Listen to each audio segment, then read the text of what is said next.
Welcome to AEA paper from 2012. This is a question involving quite a bit of algebra, and we're going to make a start in a moment and complete it in a second video.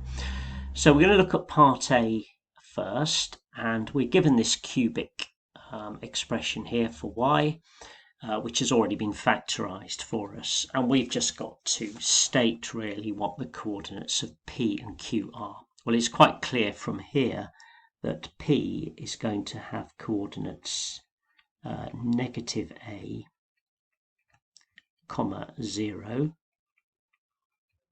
okay, coming from this factor here, and the other factor gives rise to Q, which is the repeated root where the curve touches at Q, and that's going to have coordinates b, comma 0. Okay, right, now we move on to part B, and I've already drawn some information on the diagram here in yellow which I need for part C, but I'll look at part B now. So we got to show that the grey shaded area is equal to this expression here involving A and B, all right? And the first thing I'm going to do is expand out fully this expression. So I've expanded the quadratic part there, and the whole cubic expansion is here without collecting like terms. I'm just leaving it as 6 terms. Okay, and so obviously G is going to be the integral of that, and it's going to be the integral between the limits of b and negative a of y with respect to x, and that's going to be, well, term by term, we're going to get x to the 4 over 4 minus 2bx cubed over 3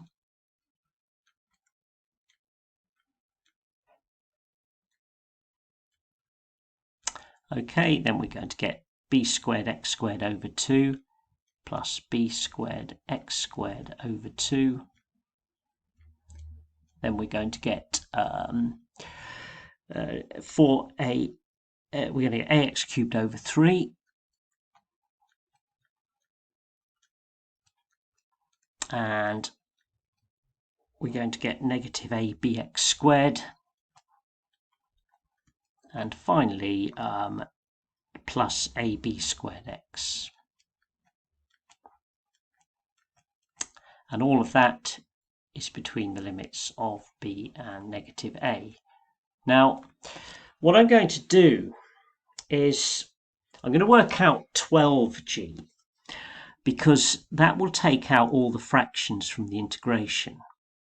Okay, because the lowest common denominator is 12, and it also matches with the 12 we've got here. So 12g is going to be basically all of that times 12, which is going to give us 3x to the 4 minus 8bx cubed plus 6b squared x squared plus 4ax cubed, okay, minus 12ab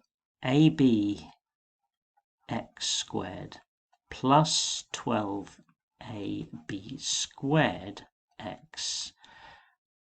Okay, and that's going to be easier to work with, and we're just taking advantage of this factor of 12 at the bottom here, which happens to be the lowest common denominator of this integration. So if we now put the values of b and a in, okay, a little bit tedious, but we do get this, okay, and it will give us a total of 12 terms, won't it? So we're just literally substituting b in to all these 6 terms, and then a, minus a rather, and then simplifying. So we get 3b to the 4, that's the first term. Then we get minus 8b to the 4. Okay, then we get 6b to the 4. And then we get 4ab cubed and minus 12ab cubed, and we get plus 12ab cubed. Okay, so that's replacing all the x's with b, and that gives us the first 6 terms. And from all of that, we've got to take away 3a to the 4. That's substituting negative a in. Now, I've been very careful here to switch the sign, so when a is a positive power, it stays positive, but when it's a negative power, it becomes negative because I'm negative a here. Okay, so you just got to be careful with the signs in a problem like this because it could so easily go wrong. Okay, and you can check this out yourself in your own time. Plus 6a squared b squared. Okay, minus 4a to the 4. And then I've got minus 12a cubed b. And finally, minus 12a squared b squared. Just about fitting in. Okay.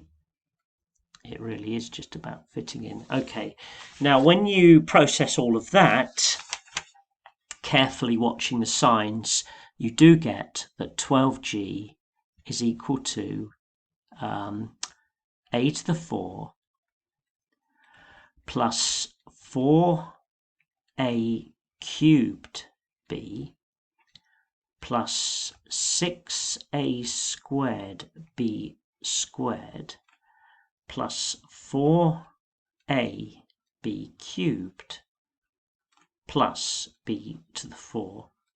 And hopefully you recognize that as being the expansion of a plus b to the power 4 from Pascal's triangle. Okay, and that's the binomial expansion of a plus b to the 4. All right, and what we now do is we can simplify that, or finish that off rather, by saying that therefore g is a plus b to the 4, okay, all over 12 as required. Okay, now of course with something like that, one mistake with one negative sign in this here would cause the whole thing not to work. But you kind of knew what you were expecting to see. All right, but you just need to make sure that you do logically reach that point. So I just need to say here as required.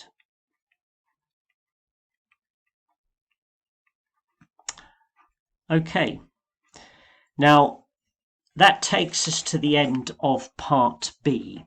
Okay, so we now have to go on to part C, and I'm going to do that in a separate video because it's quite involved and takes a while to complete properly. Okay,